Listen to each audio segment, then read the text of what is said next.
a disturbing video showing a nun being attacked in Jerusalem, shoved from behind and knocked down on the street.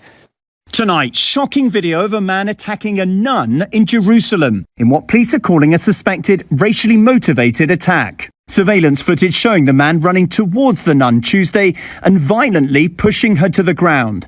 The suspect initially walking off and then returning to kick the woman as she lay on the ground. Bystanders then intervening to stop the attack.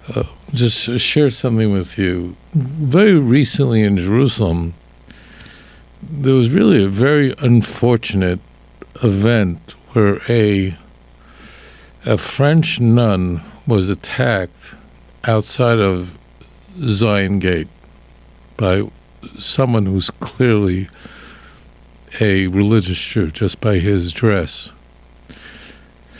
He was found, he was arrested, and so on. I just wanted to make this statement that this is absolutely horrible. Surveillance video from Jerusalem's old city shows a nun walking to church. What happens next is disturbing. Unusually, this time, police say the suspect, a 36-year-old Jewish man, is now in custody. When you hear the leaders and some of the ministers of this government rhetoric against the other, who is non-Jew, who is non-Zionist, who is non-Israeli, since 7 October, before 7 of October even, this rhetoric has been happening. This encouragement, directly or indirectly, has been happening. In another unsettling case, an illegal settler was caught on camera spitting repeatedly at a church entrance in Jerusalem. Rights groups say extremist rhetoric and growing ultranationalism is fueling hostility. This is happening every day. Christians are increasingly becoming targets, whether on the streets, at work, or in daily life. Many are leaving because they no longer feel safe. And even young Jewish children are being taught hatred toward religious figures. That's a dangerous sign for the future. Christian leaders warn attacks are rising across the holy city. The Rosing Center recorded 155 anti-Christian incidents in 2025, from harassment and spitting to church vandalism. In the Christian quarter, many now fear they may have no choice but to leave. This situation unfortunately recurs frequently, and frankly, it's frightening, especially if one is wearing any religious symbol, particularly priests and monks. There is a group of extremist Jews who sadly are calling for transgressing. The problem lies in no deterrence. Attacks are not confined to occupied East Jerusalem, occupied West Bank, and inside Israel. This follows a recent incident in southern Lebanon, which gained worldwide attention when an Israeli soldier desecrated a statue of Jesus on the cross.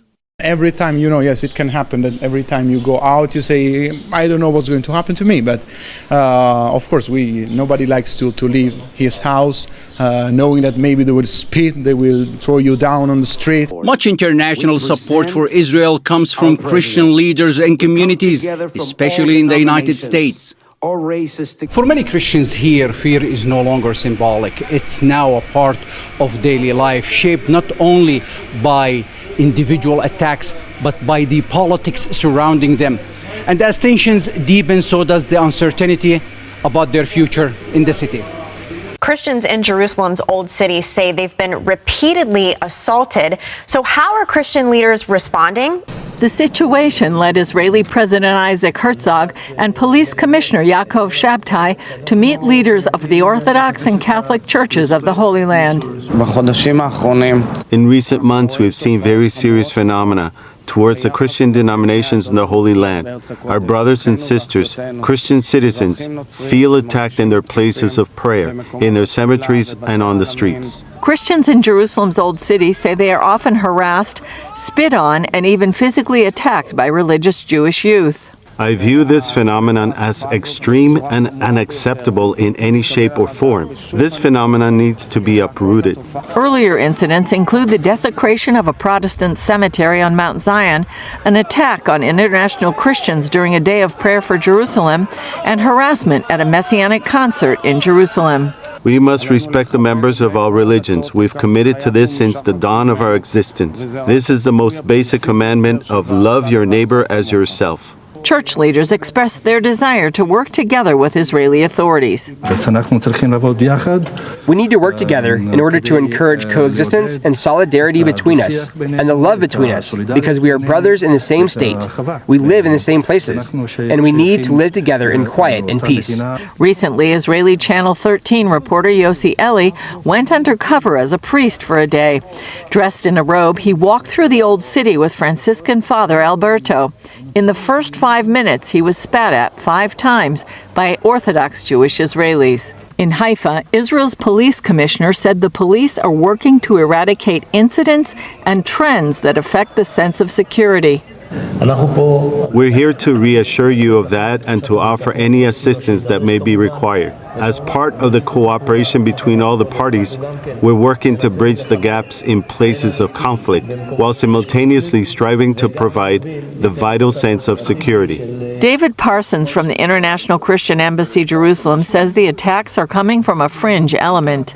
Most Israelis welcome Christians here, they welcome Christian support, but there does seem to be a fringe, a small fringe on the religious right that for whatever motivations are trying to harass and give trouble for Christians here. He also says it's a learning curve for Israel right now. Jewish people wouldn't tolerate these sorts of attacks against them. In other countries, they're very vocal about it, and they shouldn't tolerate it here when their own co-religionists carry out similar attacks against Christians. Parsons told CBN News the scriptures are clear about how Christians should treat the Jewish people.